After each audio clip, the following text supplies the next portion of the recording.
Against All Authority. Against All Authority는 2011년 첫 번째 월즈 결승에 오른 유럽의 상징적인 팀입니다. 당시 월즈는 지금처럼 정교한 오브젝트 설계나 확고한 체계가 잡혀있던 시절은 아니었지만 리그 오브 레전드 e스포츠가 세계 대회라는 뼈대를 갖추던 역사적인 무대였습니다. 결승에서는 같은 유럽의 라이벌 프나틱에게 패배했지만 AAA의 진정한 의미는 초기 롤의 원형을 제시했다는 데 있습니다. 훗날 전설이 된 옐로우스타, 소아즈 같은 선수들의 날 것 같은 기본기와 적응력이 빛을 발했고 이들이 주도한 초기 유럽의 챔피언 조합은 곧 전세계 표준 메타로 자리잡기 시작했습니다. 따라서 AAA는 단순한 우승 실패팀이 아니라 월즈의 찬란한 시작점에 유럽이 우뚝 서 있음을 증명하는 가장 매력적인 첫 준우승팀으로 기억됩니다. 아주브 프로스트.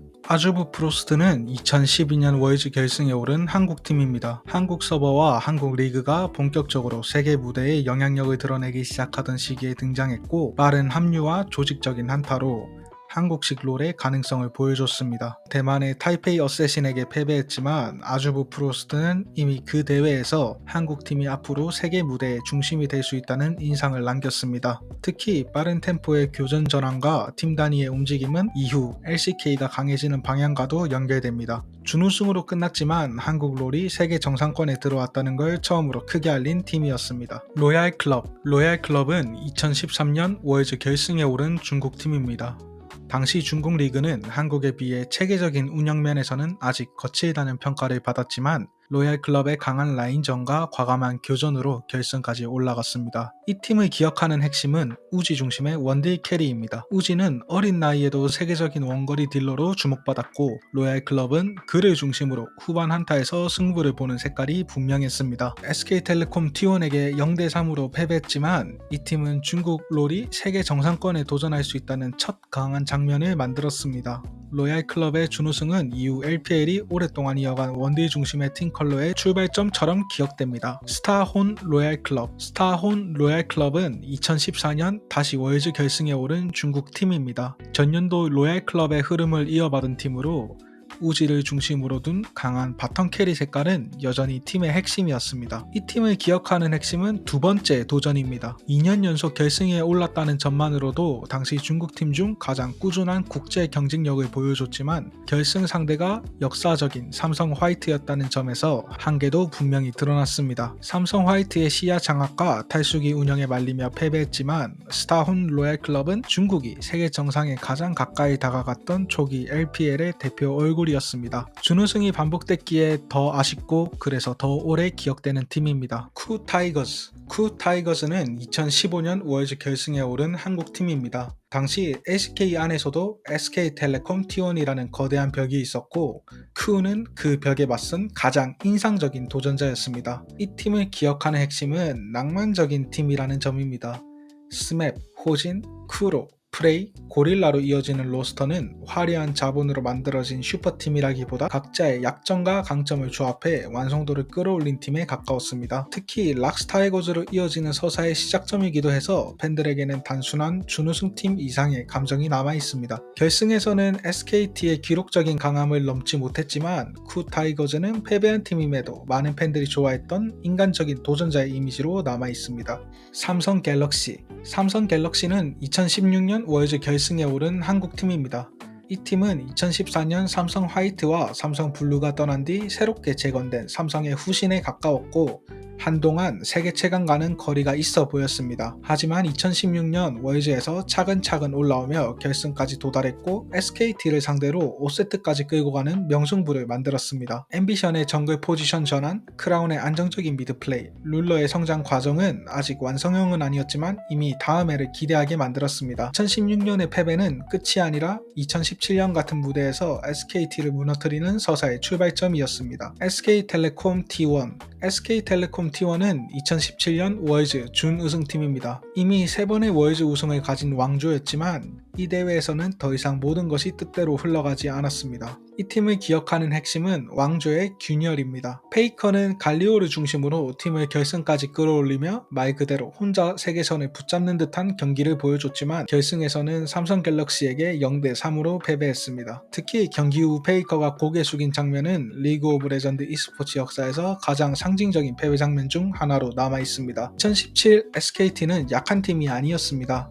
오히려 가장 위대했던 왕조도 언젠가는 무너질 수 있다는 걸 보여준 매우 무거운 의미의 준우승 팀이었습니다. 푸나틱은 2018년 월즈 결승에 오른 유럽팀입니다. 2011년 첫 월즈 우승 이후 오랫동안 유럽의 상징으로 남아있던 팀이었고 2018년에는 캡스, 레클레스, 브록사, V4, 힐리생을 중심으로 다시 결승 무대에 올랐습니다. 이 팀을 기억하는 핵심은 유럽의 부활입니다. 한국 팀들이 결승이 없던 대회에서 푸나틱은 유럽이 다시 세계 정상에 도전할 수 있다는 희망을 만들었습니다. 전술적으로는 캡스의 과감한 미드 주도권, 힐리생의 변수 창출, 레클레스의 안정적인 후방 캐리가 팀의 중요한 축이었습니다. 결승에서는 인빅터스 게이밍의 압도적인 상체 파괴력에 밀렸지만 푸나틱의 준우승은 서양권 롤이 다시 월즈 결승까지 갈 수 있다는 신호였습니다. G2 e스포츠는 2019년 월즈 결승에 오른 유럽팀입니다. 당시 G2는 MSI 우승까지 차지하며 그랜드슬램을 노리던 팀이었고 유럽 역사상 가장 강한 로스터 중 하나로 평가받았습니다. 이 팀을 기억하는 핵심은 창의성의 정점입니다. 캡스와 퍽즈의 포지션 전환,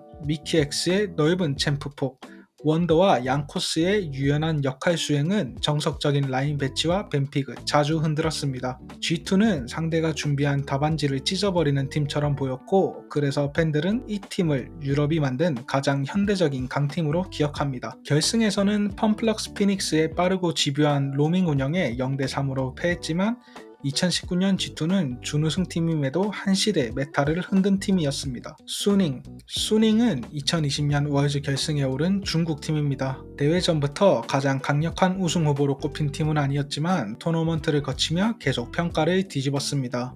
이 팀을 기억하는 핵심은 성장형 돌풍입니다. 소프엠의 독특한 정글 동선과 아이템 선택, 빈의 공격적인 탑캐리, 후안펑의 드라마 같은 개인 서사는 수닝을 단순한 LPL 3시드 이상의 팀으로 만들었습니다. 특히 결승에서 빈이 피오라로 펜타키를 기록한 장면은 패배한 팀의 장면임에도 강하게 남아있습니다. 담원 게이밍의 우승을 내줬지만 수닝은 월즈에서 한 팀이 짧은 시간 안에 얼마나 빠르게 성장할 수 있는지를 보여준 대표적인 준우승팀입니다.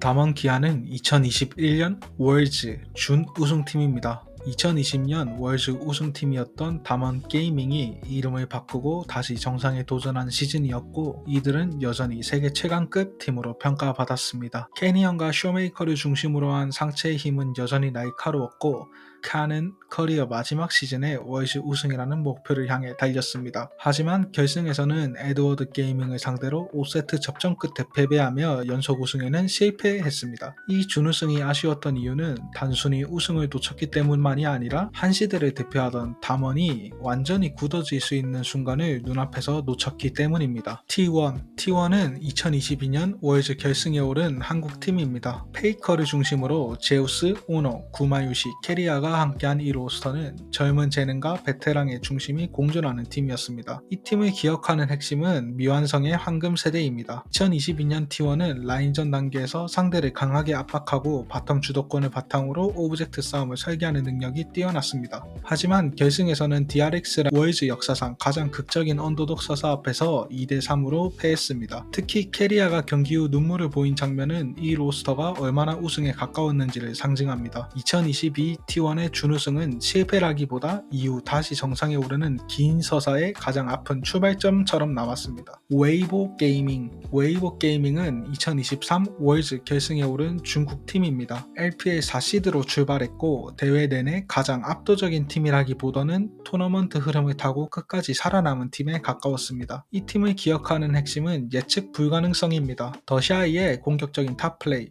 샤오후의 경험, 그리고 팀 전체가 가진 기복은 웨이보를 설명할 때 빠질 수 없는 요소였습니다. 준결승에서 빌리빌리 게이밍을 꺾고 결승에 오르며 LPL 내부 경쟁을 뚫어냈지만 월즈의 마지막 LCK 생존자였던 T1에게 0대3으로 패했습니다. 웨이버 게이밍은 완성형 강팀이라기보다 혼란 속에서 결승까지 도달한 특이한 4시드 준우승팀으로 기억됩니다. 빌리빌리 게이밍은 2024 월즈 준우승팀입니다. 중국 LPL을 대표하는 최상위 전력으로 평가받았고 빈, 슌, 나이트, 엘크, 온으로 이어지는 로스터는 공격성과 라인전 압박에서 높은 기대를 받았습니다. 이 팀을 기억하는 핵심은 LPL 최강 도전자입니다. BAG는 탑과 바텀 양쪽에서 강하게 주도권을 잡고 그 힘으로 오브젝트 싸움을 빠르게 여는 팀이었습니다. 특히 빈을 중심으로 한 탑 캐리 구도와 나이트의 안정적인 중반 영향력은 이 팀의 가장 중요한 무기였습니다. 결승에서는 T1을 상대로 5세트까지 갔지만 마지막 순간을 넘지 못했습니다. 2024 BAG는 우승하지 못했지만 LPL이 다시 세계 정상에 가장 가까이 다가갔던 팀으로 남았습니다. KT 롤스터는 2025 월즈 준우승팀입니다. 한국 e스포츠에서 오래된 통신사 라이벌 구도를 가진 팀이고 T1과 함께 텔레콤 더비라는 상징적인 이야기를 만들어온 팀입니다. KT는 오랜 역사와 팬덤에 비해 월즈 결승과는 인연이 깊지 않았지만 2025년에는 마침내 가장 큰 무대의 마지막 경기까지 올라왔습니다. 결승 상대가 하필 T1이었다는 점도 이 준우승의 의미를 더 크게 만들었습니다. 단순한 LCK 내전이 아니라 오래된 라이벌리가 월즈 결승에서 완성된 순간이었기 때문입니다. KT는 우승컵을 들지 못했지만 2025년 월즈에서 자신들의 긴 역사에 가장 굵은 결승 서사를 남긴 팀으로 기억됩니다.